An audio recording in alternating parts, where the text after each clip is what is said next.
As a skinny guy, putting on weight is not easy. Actually, it's very difficult. But there are 5 things I did that skyrocketed my progress. And if you watch through this whole video, you can implement the things that I did and achieve similar results. There's a pattern that I fell into, and I've seen so many other guys fall into the same pattern as well. The first few months of weightlifting goes well.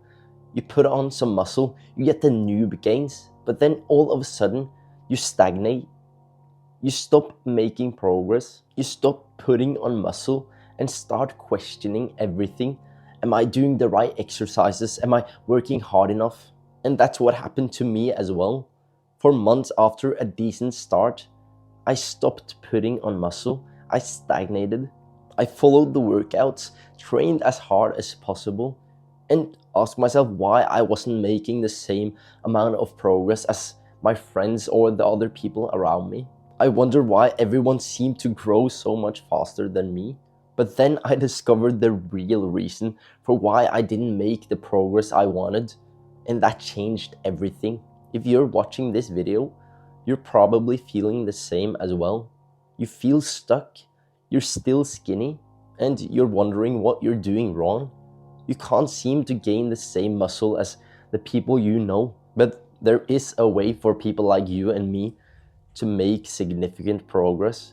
If you watch through this whole video, I'll explain everything you need to know. And these are 5 things I wish someone had told me when I first started weightlifting. And it would have saved me months or even years of frustration and slow progress. This is the single biggest struggle skinny guys have. And it was my biggest weakness and my biggest blind spot. And still to this day, it's something I struggle with. But it's a lot better. And there are a few things you can do to help with this. But first, we need a reality check. That was at least what I needed at the time, because I genuinely thought I was eating a lot. But when I tracked my calories, I was barely eating 2,000 calories a day, and my goal was around 3,000. It's not a puzzle solving why I didn't put on the muscle I wanted. I was simply not eating enough. A lot of skinny guys think they're eating a lot, but they're not gaining weight. They overestimate how many calories they eat. In reality, they're just not eating enough. If you were eating enough, you would put on muscle. The truth is, if you're naturally skinny like I was, gaining weight is so difficult. It feels like your body is resisting. It genuinely feels impossible. But the hard truth is, you just have to eat enough. You have to eat more. You have to eat past your comfort zone almost every time you eat. I started prepping bigger meals, adding liquid calories, making smoothies with peanut butter and even olive oil. But that didn't work for me because I literally threw up. But olive oil has a lot of calories. This tip might not be the most healthy alternative, but if you struggle to gain weight like I did for years, you have tried eating healthy but you simply can't gain any weight, I would recommend just dirty bulking. Just eat everything. Try to eat as healthy as possible, but if you can't reach your calorie goal, add in some cookies, add in some junk food. That's what I did. I ate everything. I ate donuts, cookies, junk food. I literally ate everything I could get my hands on because I had been skinny for all my life without gaining any weight. I thought it was impossible for me to gain weight. So I had to do a hybrid of eating healthy and a dirty bulk. This is not optimal, but you will gain weight and a lot of it muscle if you train hard. It's not healthy in the long run, but if you do this for a period, I think it's okay. And then when you have gained the weight, you can start eating healthy again because it's a lot easier to maintain what you already have than gaining weight. Another tip is that when you eat a huge meal, your stomach expands. That means the next time you eat, your stomach is a little bit bigger and you can fit a little bit more food. So you could consider a huge meal at least once a week to expand your stomach. That way you can eat more food without getting full. And that's when things finally started to change for me, when I actually tracked my calories, when I actually ate enough food. Because lifting is easy, the hard part is just eating enough. I wasted so much time in the beginning. I used to think I had to train like a bodybuilder, spend hours in the gym every day. I used to think more was better, so I did endless sets in the gym. Because the people I had listened to on YouTube were old school bodybuilders that of course they trained for 2-3 hours every day. So I tried to do the same. And it was a lot of fun.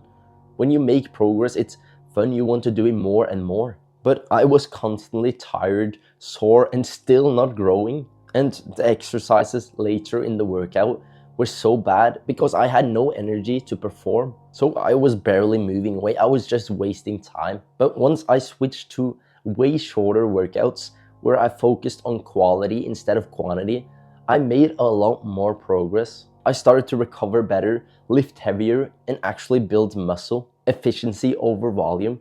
It's about smart programming, not endless grinding. And I get it's fun lifting weight for hours, but what's more important, making progress or having fun? This next thing hurt me, literally. And this is something a lot of people struggle with.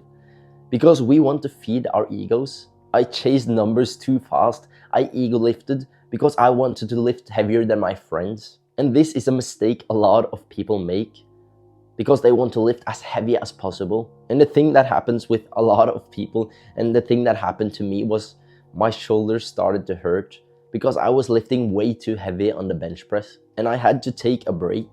I couldn't lift weights for almost 2 months. And if you can't lift weights, you're not going to make progress. Most people neglect their form in the beginning. They just want to lift as heavy as possible. Every lift has a learning curve. So I put my ego aside, lowered the weight, and actually watched tutorials on how to lift with proper technique. And I implemented what I learned. It felt like a back step, but I took 1 step back and 10 steps forward. And of course it was uncomfortable at the time, but I am so grateful that I actually learned the proper technique, because I would have a lot more injuries without it. And I haven't had any injuries for years. And over time I actually started to lift heavier because I had proper form. So take some time to actually learn the proper form from YouTube videos. This one's tough. Social media shows you the best genetics, perfect lighting, edited with a pump, and years of progress compressed into seconds. A false reality. They would not look like that if you met them on the streets. I ruined my mental health because I compared my real body to their filtered bodies. I didn't mean to do it. It just happened subconsciously when they appeared on my For You page. And it destroyed my confidence because I felt like I was making progress. But then I saw a younger guy twice as big as me. And I thought, why the fuck am I this skinny? Why am I not making the same progress as he? But what I didn't know was that he was literally taking steroids. But I was comparing my natural body to his. So eventually I deleted social media. I stopped scrolling and started to focus on my own journey instead. I stopped comparing myself to other people, consciously and subconsciously. You can only compare yourself to who you were yesterday, because looking at someone else, they might be in a completely different path of their journey. They might be 3 years ahead. And if you only compare their good parts to you, of course they're going to be better. But they have bad sides as well.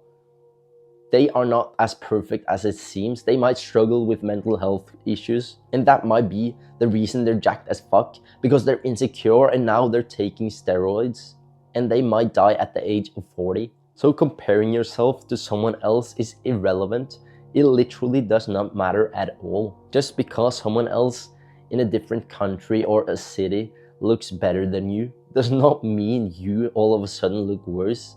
You only see the top 1%. You don't see the other 99% of people. If you just walk around in your city, you won't see those guys. This is not a good thing either. But look around you.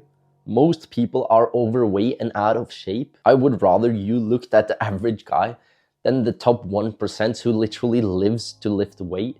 That is literally his job, and you're comparing yourself to that guy. The whole point of me lifting weight was to get confident and feel good about myself, which I definitely didn't when I compared myself to other people. I know a lot of people who are more insecure after they started lifting weights, even though their bodies look like what they dreamed of when they first started. Because you always move the goalpost. So be grateful for the body you have right now, even though you're trying to get better. But at some point, the body you have now is what you dreamed of. Real growth only happens when you stop watching everyone else and start competing with who you were last month. Because the reason you started to lift weights was to feel better about yourself, not to become perfect. For the first year of my weightlifting journey, I went in blind. I had no idea what I was doing. I just lifted whatever felt right. I didn't really have a structured plan. Yeah, I watched some videos on YouTube. No wonder I wasn't making that much progress. But then I actually made a structured plan. I knew what exercises I was going to do when I walked in the gym. I didn't just do some random things I had watched on YouTube earlier that day. I also started tracking my workouts on an app called Heavy. You don't have to use that app, but it's really important to track your workouts. That way you can see you're making progress, because seeing your progress over a longer period of time is really motivating. Tracking transformed my workouts. It gave structure, motivation, and made every workout feel intentional. Just one last bonus tip: do fewer sets and reps. You don't have to do 3 sets of 12 reps. Instead, do 2 quality sets per exercise and go to complete failure. Also use rep ranges instead of fixed numbers. For example, 4 to 7 or 8 to 12. When you reach the top of your rep range, increase the weight, then repeat. That's called hypertrophy. If you want to become a hybrid athlete just like me, watch this video next.